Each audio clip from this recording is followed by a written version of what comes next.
Hello बच्चों, आज हम डिस्कस करने जा रहे हैं हमारे चैप्टर नंबर 2 के क्वेश्चन आंसर्स। चलिए देखें क्या है क्वेश्चंस। ये हैं आपकी एनसीईआरटी बुक की जो एक्सरसाइज के क्वेश्चंस हैं वो हैं। तो चलिए देखिए what is the first question. Question था हमारा first, name the major nutrients in our food. जो हमारा फूड होता है उसमें मेजर न्यूट्रिएंट्स कौन कौन से होते हैं। यहाँ पे है carbohydrates, proteins, fats, vitamin and minerals. इसमें आप वाटर एंड डाइटरी फाइबर भी ऐड कर सकते हो। ये आपकी मैम के अकॉर्डिंग होगा।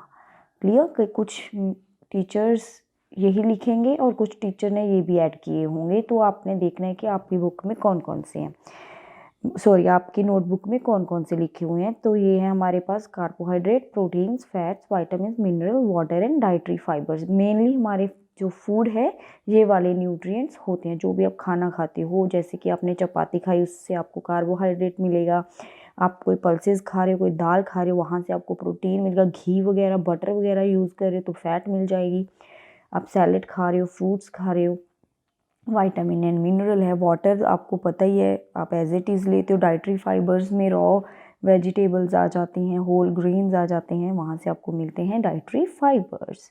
चलिए देखिए नेक्स्ट क्वेश्चन। नेक्स्ट क्वेश्चन है हमारे पास, the nutrients which mainly give energy to our body. कौन से ऐसे न्यूट्रिएंट्स हैं जो हमें क्या देते हैं, एनर्जी देते हैं बच्चों। वो है जी कार्बोहाइड्रेट्स एंड फैट्स। और आपको पता होना चाहिए कि जो फैट्स होती हैं ये हमें कार्बोहाइड्रेट से ज़्यादा एनर्जी देती हैं। अगर आपके पास एक कटोरी कार्बोहाइड्रेट का है और एक कटोरी फैट का है, तो किन में से, ये मान लो ए है कंडीशन, ये बी कंडीशन, ये फैट है बच्चे और ये है कार्बोहाइड्रेट्स। तो कौन से न्यूट्रिएंट से हमें ज़्यादा एनर्जी मिलेगी, तो आंसर है फैट। दोनों ही एनर्जी के सोर्स हैं लेकिन हमें फैट से ज़्यादा एनर्जी मिलती है। आगे है question, the nutrients that are needed for the growth and the maintenance of our body. हमारी बॉडी की ग्रोथ और मेंटेनेंस के लिए कौन सा न्यूट्रिएंट यूज़ होते हैं, वो है हमारे पास प्रोटीन्स एंड मिनरल्स। क्लियर। कुछ टीचर्स ने आपको सिर्फ प्रोटीन्स भी लिखा होगा, तो अकॉर्डिंग टू योर नोटबुक आप जा सकते हो आंसर के लिए। आगे है बच्चों, A vitamin required for maintaining good eyesight. हमारी गुड आईसाइट के लिए, हमारे जो आइज़ के लिए, आप सीधा देखें आइज़ के लिए ताकि आपको अच्छे से दिखे, आपकी आईसाइट वीक ना हो, उसके लिए कौन सा विटामिन रिक्वायर्ड होता है, विटामिन ए। जैसे आप कैरेट लेते हो, क्लियर, इसके सोर्सेज डिफरेंट डिफरेंट है, आप देख सकते हो मैंगो है, कैरेट है, तो इन चीज़ों को खाने से आपका विटामिन ए क्या रहता है, आपकी बॉडी में उसकी डेफिशिएंसी नहीं होगी। तो आप ज़्यादा से ज़्यादा फ्रूट्स खाओ, ज़्यादा से ज़्यादा वेजिटेबल्स कंज्यूम करो ताकि आपकी आईसाइट गुड रहे। नेक्स्ट है बच्चे, a mineral that is required for keeping our bones healthy. कौन सा ऐसा मिनरल है जो हमारी बोन्स को हेल्दी रखता है, तो आंसर क्या है उसमें स्टूडेंट्स, कैल्शियम। दूध से मिलता है ना, हमें कहते हैं ना दूध पिया करो, उससे आपकी हड्डियाँ मजबूत होती हैं। Milk is a good source of calcium. Next question है आपके पास, name two food each rich in. दो फूड आपने लिखने हैं जो फैट्स, जिनसे हमें फैट मिलती है, स्टार्च मिलता है, डाइटरी फाइबर मिलती है, यहाँ पे फाइबर है, और प्रोटीन मिलती है। फैट आपको पता है ऑयल और घी और मीट, ये वाली चीज़ें खाने से मिलती है। यहाँ पे आप घी भी ऐड कर सकते हो, बटर भी ऐड कर सकते हैं। तो ये है हमारे पास, आपने 2 मेंशन करने हैं आपके आंसर में, 2 ही पूछे हैं ना उन्होंने, तो आप 3-4 याद करके रखो, जो आपको इजी लगे वो आप लिख दो आंसर में। स्टार्च हमें मिलता है जैसे राइस खाते हो, मैंगो है, वीट है, ठीक है, पोटैटो है।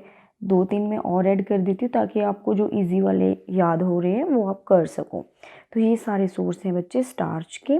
उसके बाद आ जाएगा डाइटरी फाइबर, जैसे पल्सेस है, पोटैटो है, ऐसे होल ग्रेन्स भी हम यहाँ पे ऐड कर सकते हैं, होल ग्रेन्स और रॉ वेजिटेबल्स, ये भी हमने ऐड कर दिए मैंने आपके लिए ताकि आपको जो इजी वाले हैं वो आप लर्न कर सको। ये वाली चीज़ें खाने से हमें मिलेगा डाइटरी फाइबर। प्रोटीन्स आपको पता ही है, ग्राम्स खाने से, मिल्क है और एग खाओ, बहुत प्रोटीन का गुड सोर्स है, ठीक है ना। उसके बाद मीट है, जो भी आप खाते हो, चिकन, उनसे भी आपको क्या मिलता है जी बच्चों, protein. P for protein, P for pulses, हम देखते हैं ग्राम पल्सेस का ही आ जाता है पार्ट। तो ये सारे क्या है हमारे पास, सोर्सेज हैं फूड, जहाँ से हमें ये वाली चीज़ें मिलती हैं बच्चों। आगे देखें क्या है, इसको आप नोट कर सकते हो आपकी नोटबुक। नेक्स्ट आ गया हमारे पास, आपने टिक करना है जो करेक्ट स्टेटमेंट है। तो स्टेटमेंट देखेंगे one by one. First statement है बच्चे, बाय ईटिंग राइस अलोन, सिर्फ आपको राइस दिए जाएं खाने के लिए, can we fulfil the nutritional requirement in our body. हमारी बॉडी को डिफरेंट डिफरेंट न्यूट्रिएंट्स चाहिए, आपको पता है, जैसे कार्बोहाइड्रेट है, फैट है, विटामिन, मिनरल्स, प्रोटीन्स। क्या अकेला राइस खाने से ये सारा कुछ हमें मिलेगा? नहीं बच्चों, राइस क्या है, स्टार्च का सोर्स है, तो हम प्रोटीन कहाँ से लेंगे, वाटर कहाँ से लेंगे? तो राइस अलोन एक सफिशेंट नहीं है आपकी बॉडी को फुलफिल करने के लिए न्यूट्रिएंट्स को। इसको हम क्रॉस कर देंगे, ये आंसर गलत है, स्टेटमेंट करेक्ट नहीं है। नेक्स्ट है, deficiency diseases can be prevented by eating balance diet. Yes, आपकी बॉडी में जो डेफिशिएंसी डिजीजेस हो जाती हैं बच्चों, डेफिशिएंसी डिजीज मीन जो बच्चे अच्छे से खाना नहीं खाते हैं, उनकी बॉडी में न्यूट्रिएंट्स की एब्सेंस हो जाती है, जिस वजह से उन्हें कुछ डिजीज़ होती हैं जिसे हम बोलते हैं डेफिशिएंसी डिजीज़। क्या वो ठीक हो सकती हैं अगर हम बैलेंस डाइट खाएं? वो डाइट की कमी से ही होती हैं, तो डाइट खा के हम उन्हें क्या कर सकते हैं, ठीक। तो ये स्टेटमेंट करेक्ट है बच्चों। नेक्स्ट आ गया है, balanced diet for the body should contain a variety of food item. Balance diet जो होती है उसमें बहुत सारे फूड आइटम्स होते हैं, जब एक ही फूड आइटम होता है, but will be your answer. तो इसका आंसर ये भी क्या है, करेक्ट। उसमें बहुत सारे फूड आइटम होंगे, चपाती होगी, उसमें कुछ सब्जियां होंगी, कुछ दाल होगी, बटर भी होगा, वाटर का सोर्स भी होगा, फाइबर भी होगा। वो एक बैलेंस डाइट होती है, उसमें बहुत डिफरेंट डिफरेंट काइंड के आ जाते हैं बच्चों, फूड आ जाते हैं, तो वही बनती है बैलेंस डाइट।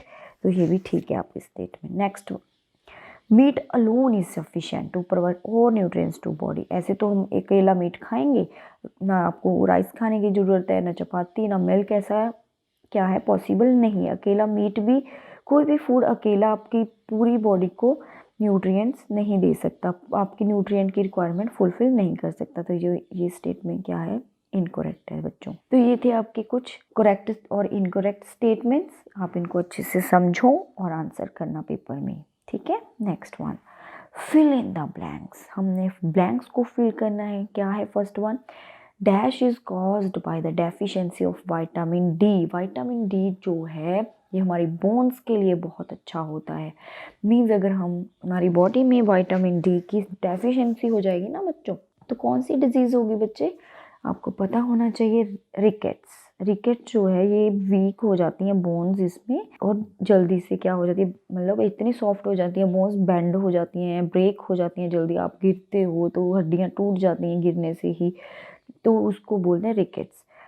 आगे है जी, deficiency of dash causes a disease beri beri. जो प्रॉब्लम है ये कौन सी विटामिन की डेफिशिएंसी से होता है, ये होता है विटामिन बी वन की डेफिशिएंसी से आपको क्या होता है, बेरी बेरी का डिजीज़।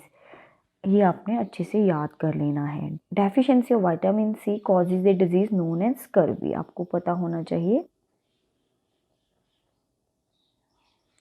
स्कर्वी जो होती है जी, हमारे गम्स जो हैं आपके मुंह के, उनको क्या रखती है, उनमें से ब्लीडिंग होने लग जाती है, गम्स में से बहुत ज़्यादा ब्लीडिंग होगी। तो विटामिन सी आपके टीथ के लिए बहुत अच्छा होता है, आपके गम्स जो हैं उनमें, उनको स्ट्रॉन्ग रखता है विटामिन सी। अगर आप नहीं खाओगे, सोर्सेज ऑफ विटामिन सी कहाँ से मिलता है हमें, सिट्रस फ्रूट्स, जो खट्टे फ्रूट्स होते हैं, जैसे आंवला है, नींबू है, ऑरेंज है, इनसे हमें क्या मिलेगा, विटामिन सी।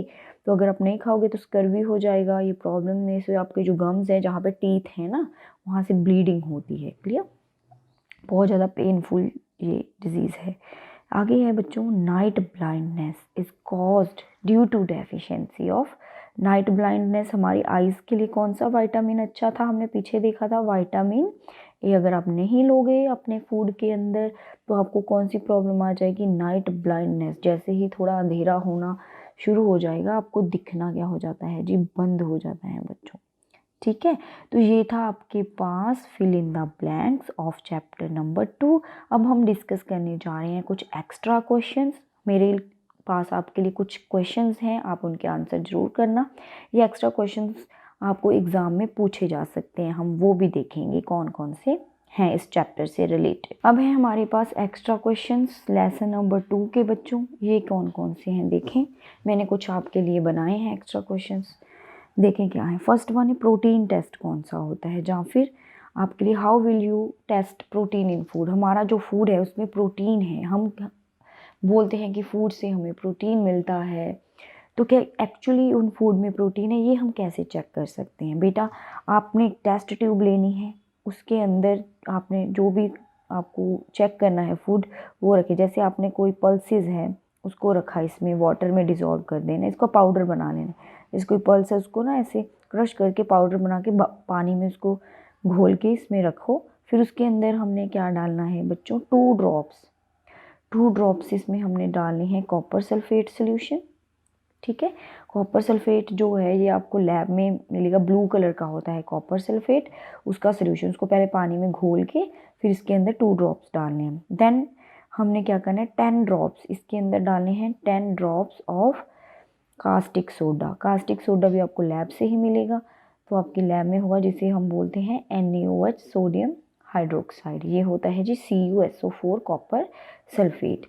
तो इन दोनों को ऐड कर देना इसमें और उसको शेक करो, तो क्या होगा, जैसे ये सारे अंदर जाएंगी चीज़ें तो वायलेट कलर आ जाएगा। अगर तो वायलेट कलर आ गया तो उसमें प्रोटीन है, अगर वायलेट कलर नहीं आ रहा है तो प्रोटीन नहीं है। क्लियर, तो इसे बोलते हैं प्रोटीन टेस्ट। इसमें आपको 2 ही चीज़ें याद करनी है, एक कॉपर सल्फेट, एक कास्टिक सोडा। पहले हमने फूड रखना है, उसके अंदर पानी, then copper sulphate, then caustic soda.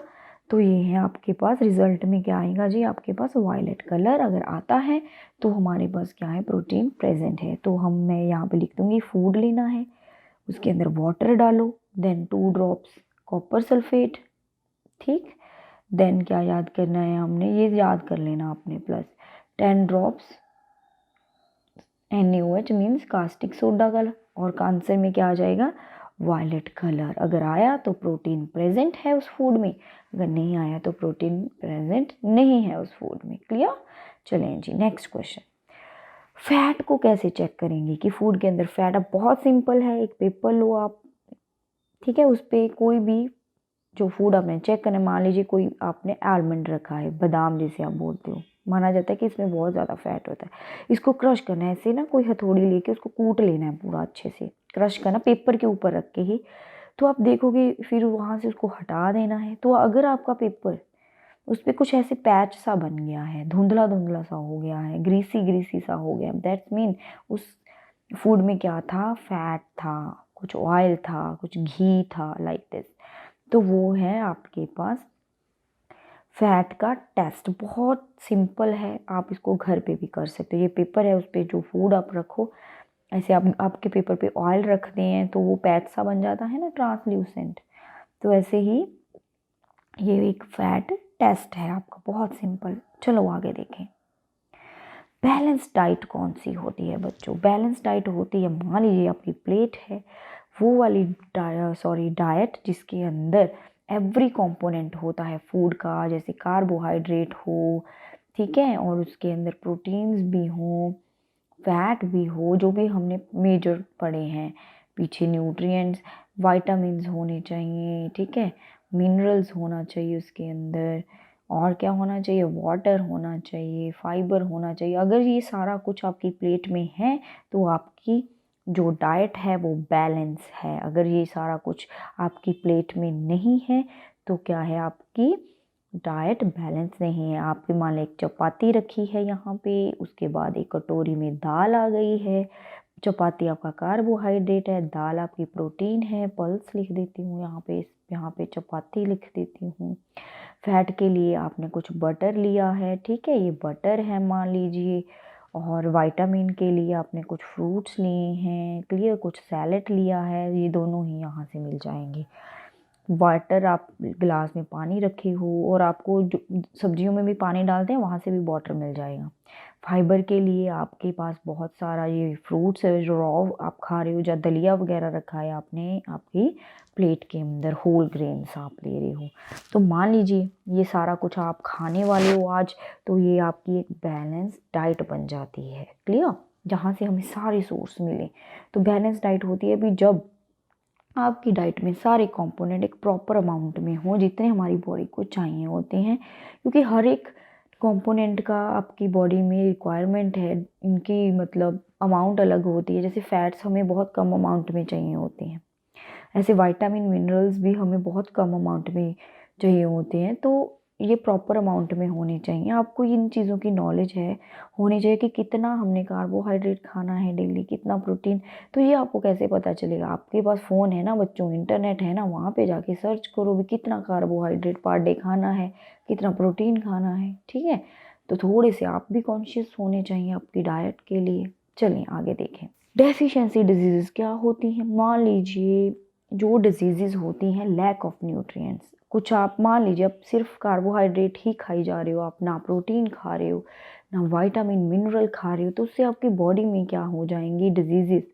जो डिजीज़ लैक ऑफ न्यूट्रिएंट की वजह से होती हैं, ये नहीं है भी आज आपने दाल नहीं खाई या आज आपने फैट का कोई सोर्स नहीं खाया तो आपको डेफिशिएंसी डिजीज़ हो जाएगी। नहीं, अगर आप लॉन्ग टाइम से ऐसे कर रहे हो, बहुत टाइम हो गया आपने प्रोटीन का सोर्स ही नहीं खाया, बहुत टाइम हो गया कोई मिनरल विटामिन के लिए कुछ नहीं खाया, तो आपकी बॉडी में फिर डिजीज़ होती हैं जिसे हम बोलते हैं जी डेफिशिएंसी डिजीज़। बहुत सारी डेफिशिएंसी डिजीज़ हैं, जैसे नाइट ब्लाइंडनेस है, विटामिन ए की डेफिशिएंसी से होती है। आपकी बुक में एक चार्ट बना है, ये विटामिन ए है, इसकी नाइट ब्लाइंडनेस होती है बच्चों, इससे आपकी विज़न में वीकनेस आती है। उसके बाद बेरी बेरी हमने देखा था, ये वाली प्रॉब्लम किस विटामिन से होती है? विटामिन B1 से होती है। स्कर्वी विटामिन C हो गया। ऐसे अनीमिया हो जाता है बच्चों, अनीमिया होता है आयरन की डेफिशिएंसी से। आपकी बॉडी में अगर आयरन की कमी हो, ग्वाइटर होता है आयोडीन की कमी से आपकी बॉडी में। ठीक है? तो ये कुछ डेफिशिएंसी डिजीज़ होती हैं। बच्चों में ये बहुत कॉमन होती है कि बच्चे अच्छे से खाते नहीं है ना, इस वजह से। आपका कौन सा विटामिन है जो हीटिंग से जब आप कुकिंग करते हो डिस्ट्रॉय हो जाता है? Vitamin C। तो अच्छा होगा कि आपके जो सोर्स हैं विटामिन C के, आप रॉ फॉर्म में लो, उनको कुक ना करो, ऐसे खाओ। तो क्या होएगा, उनका जो विटामिन C है वो डिस्ट्रॉय नहीं होगा। जैसे आपने आंवला, नींबू, ऑरेंज खाना है तो ऐसे खाओ इनको, कुकिंग में इनको यूज़ ना करें ताकि उनका जो विटामिन C है डिस्ट्रॉय ना हो। ये क्यों एडवाइस किया जाता है कि हमें आयोडाइज्ड सॉल्ट खाना चाहिए? आयोडाइज्ड नमक, एक ऐड भी आती थी टाटा नमक की, आपने देखा होगा ना, टाटा नमक की ऐड आती थी पहले। टाटा सॉल्ट भी आयोडाइज्ड सॉल्ट है। ऐसे बहुत सारे मार्केट में आजकल अवेलेबल हैं जो आयोडाइज्ड सॉल्ट होते हैं। आप भी आपके घर में आयोडाइज्ड सॉल्ट यूज़ करो, क्योंकि आयोडाइज्ड सॉल्ट में आयोडीन होता है जो आपको कौन सी बीमारी से बचाता है? ग्वाइटर से। क्लियर? आयोडीन हमें किससे हेल्प करता है, बचाता है? कौन सी डिजीज़ से बचाता है बच्चों? ग्वाइटर से। ये गले की बीमारी है। ठीक है? यहाँ पे कोई पर्सन है, मान लीजिए अगर उसकी बॉडी में ग्वाइटर की कमी है तो उसका गला ऐसे ना स्वेलन हो जाता है। ये उसका गला है बहुत ज़्यादा। आपकी नेक तो ऐसी होती है ना स्ट्रेट, मान लीजिए ये मैंने बनाया तो आपकी नेक तो बिल्कुल स्ट्रेट होगी। तो लेकिन ग्वाइटर वाला, जैसे ग्वाइटर हो जाए उसकी नेक बहुत फूल जाती है, ऐसे जैसे बैलून के जैसे आगे को। तो ये इस प्रॉब्लम को प्रिवेंट करता है आयोडीन। मेनली हमारे फूड में कौन सा कार्बोहाइड्रेट प्रेजेंट होता है? स्टार्च होता है और शुगर्स होती हैं बच्चों। ठीक है? ग्लूकोज हो गया है, फ्रक्टोज, जैसे आप फ्रूट खाते हो वहाँ से फ्रक्टोज मिलता है, तो ये भी एक शुगर है। माल्टोज, आप मिल्क लेते हो वहाँ से आपको माल्टोज मिलता है, ये भी एक शुगर है। ठीक है? ऐसे हमारे पास डिफरेंट डिफरेंट शुगर्स होती हैं जो कार्बोहाइड्रेट का सोर्स है। वाटर का क्या फंक्शन है हमारी बॉडी में? आपको पता है कि ये न्यूट्रिएंट्स को एब्जॉर्ब करने में हेल्प करेगा। ये हमारी बॉडी से वेस्ट को रिमूव करता है, रिमूवल ऑफ वेस्ट करता है हमारी बॉडी से। और हमारी बॉडी का टेम्परेचर क्या रखता है? ठीक ठाक रखता है, मेंटेन करके रखता है। कितना नॉर्मल टेम्परेचर होता है हमारी बॉडी का? जो नॉर्मल टेम्परेचर होता है ना हमारी बॉडी का, वो होता है 37 डिग्री सेल्सियस। इसको मेंटेन करने के लिए वाटर बहुत ज़्यादा क्या होता है? रिक्वायर्ड होता है बच्चों। तो ये आपने याद कर लेना है बहुत ही अच्छे से। ठीक है, इसको आप स्क्रीनशॉट ले लो ताकि आपको बुक को रीड करने की ज़रूरत ना पड़े। आपकी बुक में से ही ये आंसर्स मैंने लिए हैं, तो आप अच्छे से पढ़ो ताकि आप एग्ज़ाम में अच्छे से आंसर कर सको, कोई भी क्वेश्चन आपको पूछा जाए। रफेज या डाइटरी फाइबर का क्या फंक्शन होता है? रफेज आपको पता है कि ये हमें वैसे कोई न्यूट्रिएंट प्रोवाइड नहीं करेगा। रफेज जो होती है ये आपकी बॉडी की क्लीनिंग के लिए यूज़ होती है। आप खाते तो हो, हमारी बॉडी को हम बाहर से तो बहुत अच्छे से नहा धो लेते हैं, लेकिन हमारे अंदर भी क्लीनिंग चाहिए ना। कौन साफ़ करता है आपके डाइजेस्टिव सिस्टम को? वो होता है जी रफेज। आप रफेज खाते हो, रॉ वेजिटेबल्स जो होल ग्रेन्स खाते हो, उससे आपका अंदर का जो सिस्टम है, फूड पाइप है, वो पूरी अच्छी तरह से साफ़ होती है। आपको अनडाइजेस्टेड फूड से छुटकारा दिलाने के लिए रफेज आपका जो अंदर बच जाता है ना अनडाइजेस्टेड फूड, उसको रिमूव करने में हेल्प करती है और आपको कॉन्स्टिपेशन से बचाती है। कॉन्स्टिपेशन क्या होता है बच्चों की? जैसे कब्ज हो जाती है कुछ लोगों को, उससे बचाता है जी डाइटरी फाइबर। लो जिन बच्चों को ये प्रॉब्लम है कॉन्स्टिपेशन की, अगर आप रॉ वेजिटेबल्स खाओ, फ्रूट्स खाओ काट के, तो आपको ये प्रॉब्लम नहीं होगी। तो इसके बाद है हमारे पास कुछ क्वेश्चंस कुछ क्वेश्चंस। आप मुझे बताओ कि जो कार्बोहाइड्रेट की प्रेजेंस है फूड में, वो हमें कैसे पता चलती है? स्टूडेंट्स बताएं, कार्बोहाइड्रेट की प्रेजेंस कैसे पता चलेगी? कौन सा टेस्ट होता है? वो स्टार्च टेस्ट होता है, क्योंकि स्टार्च हमें कैसे पता चलता है? कौन सा सोल्यूशन यूज़ होता है? Iodine solution. बेटा एक आयोडीन सोल्यूशन आता है, येलो से कलर का होगा। जैसे ही हम डालेंगे उसको कार्बोहाइड्रेट चेक करने के लिए, मान लीजिए कोई टेस्ट ट्यूब है, वहाँ पे हमने कार्बोहाइड्रेट रखा, उसमें 2-3 बूंद आयोडीन सोल्यूशन की डाली, तो कौन सा कलर आ जाएगा? Blue black colour. अगर ब्लू ब्लैक कलर अपीयर हुआ तो वहाँ पे क्या प्रेजेंट है? कार्बोहाइड्रेट्स। अगर नहीं हुआ तो आपका कार्बोहाइड्रेट्स प्रेजेंट नहीं है। तो ये था आपके पास कार्बोहाइड्रेट का टेस्ट। तो आपने अब मुझे बताना है कि हमारे फूड के कौन कौन से ग्रुप्स होते हैं। बताएंगे आप? कमेंट्स में आप लिखो कि फूड कौन कौन से ग्रुप्स में कैटेगराइज है। फूड ग्रुप कौन कौन से हैं हमारे पास? न्यूट्रिएंट्स के बेसिस पे हमने जो बनाए हुए हैं 3 ग्रुप है ना हमारे पास फूड के। कौन कौन से? एनर्जी गिविंग फूड और बॉडी बिल्डिंग फूड है। और कौन सा है? बच्चों? और है प्रोटेक्टिव फूड। ये आपका फूड की क्लासिफिकेशन है, ग्रुप हैं फूड के, तो ये आप याद कर लो। एनर्जी गिविंग फूड कौन से होते हैं? Carbohydrate and fats. मैं शॉर्टकट में लिख दिया, carbohydrate and fats. Body building proteins. Protective कौन सा होता है? Vitamin and minerals. ठीक, तो ये थे हमारे पास कुछ फूड के ग्रुप्स। हमने फूड को उनके फंक्शन के अकॉर्डिंग क्या किया हुआ है, कैटेगराइज किया हुआ है, आप ये याद कर लेना। तो ये ओवरऑल आपका चैप्टर नंबर 2 था। अगर आप ये सारे क्वेश्चन प्रिपेयर कर लोगे तो आपको सारे ही आंसर आने वाले हैं इस चैप्टर के पेपर में। तो बच्चों, अगर आपको हर एक चैप्टर की एक्टिविटी और क्वेश्चन आंसर्स देखने हैं तो काइंडली हमारा जो चैनल है उसको सब्सक्राइब करें। Thank you so much.